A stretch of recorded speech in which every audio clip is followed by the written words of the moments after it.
Welcome to all. S Union High School and Junior College. Lesson number 3, Diversity in Living Things and their classification.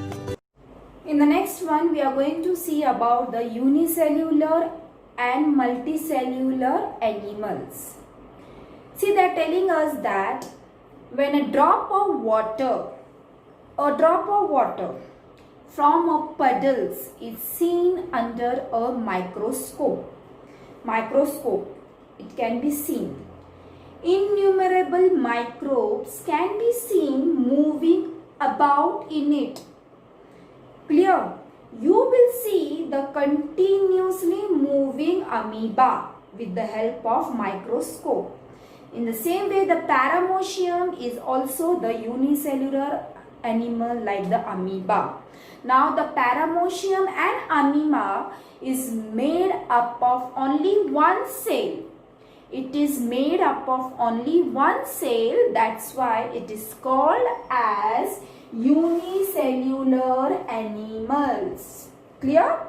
The animals which is made up of only one cell, it is called as unicellular animals like amoeba and paramecium.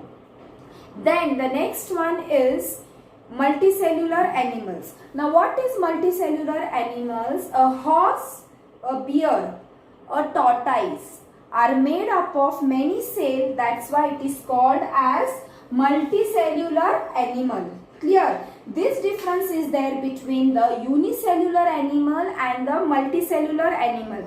Unicellular animal is made up of only one cell, and multicellular animals are made up of many cells like horse, bear, tortoise and different animal, many animals. They are made up of many cells. That's why the name is been given as the multicellular animal, and the animal which is made up of only one cell, it is called as unicellular animal. This is the difference between the unicellular and multicellular animal.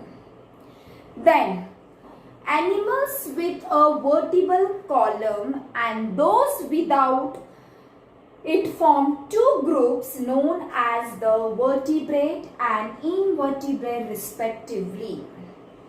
Animals with a vertebral column are called as vertebrate animals, and animals which do not have vertebral column, they are called as invertebrate animals.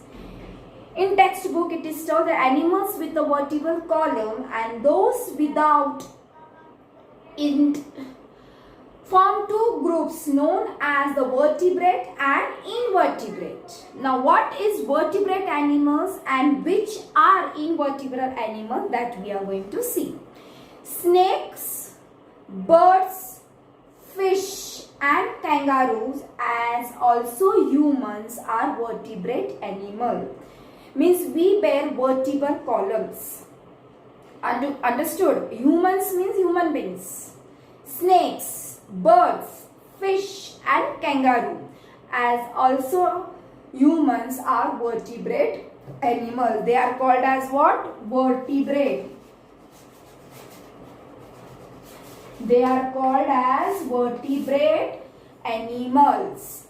Then after that, animals such as snail, cockroaches, earthworm do not have a vertebral column and therefore they are called as invertebrate. See children, this animal, they do not have in a vertebral column. Means we are having vertebrate column.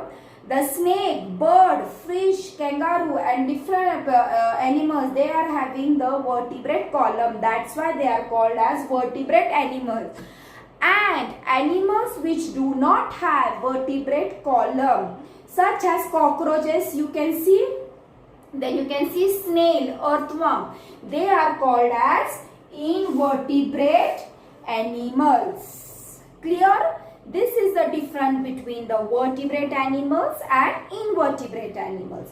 After that, we have learned that producing another living thing like oneself is called reproduction. Means we have already learned that producing another living thing like oneself is called reproduction. Means they are called as reproduction. A hen lay eggs and hatch them. Now this you can see in the villages. The many farmers are having the hen, they are keeping as a pet animals. They are keeping the goats also, domestic animals they are keeping in the villages. But and hen also you can find more in the village side. Mostly the farmer keep. So that time when the hen is laying the egg, they are keeping it for some number of days, and after that the hen hatch and another one comes out. Clear? So here they are telling us after a few days the young chicks hatch out of the egg. Same way a cow gives birth to a calf. Means cow is giving birth to the calf. Before that the calf grow within the cow body. Means it is in the cow body only. According to the mode of reproduction, animals are classified into two types, namely oviparous animals and viviparous animal.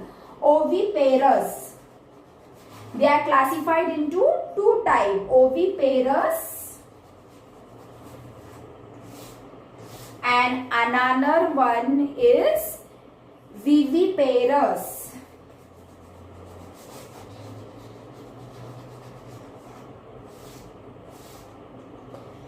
Animals are classified as oviparous and viviparous. So here they are telling according to the mode of reproduction, animals are classified into two types, namely oviparous animals which lay eggs and viviparous animals which give birth to the young ones. Like human being also they are giving birth to the young ones. So the one who give the birth to the young one, I'm only giving the example of human being. In the same way in the animals also you can find out they are giving the birth to the young one, and some are laying the eggs. So those who lay which lay the eggs and one who give the birth to the young one, they are called as oviparous and viviparous animal. In short, according to the mode of reproduction, animals are classified into two types, namely oviparous animals which lay eggs. Oviparous animals are laying eggs and viviparous which give birth to the young ones. Now, let us start with the next one. In this, up to now we have learnt about the unicellular animal, multicellular animal, vertebrate, invertebrate, oviparous and viviparous. Again I will explain you in the short. Then we are going to start with the next part of the animals, that is about the aquatic, amphibious and terrestrial animals. Before I start with that, I will explain you shortly what is meaning of unicellular animals. Are the animals which is made up of only one cell, means that animals are made up of only one cell. That's why they are called as unicellular animal.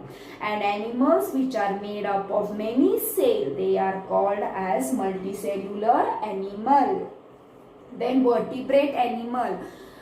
The animals which have vertebrate column is called as vertebrate animal, and animals which do not have vertebrate column is called as invertebrate animals. Then last one is oviparous and viviparous. Oviparous animals means which lay eggs, and viviparous animals means which give birth to their young ones. So in this way, In this part, we have learnt about unicellular, multicellular, vertebrate, invertebrate, oviparous and viviparous. Now let us start with the next part of the lesson, in which we are going to see about the terrestrial animal, aquatic animal and amphibian animal. Now this is end of part 6 of lesson number 3, that is diversity in living things and their classification. Thank you.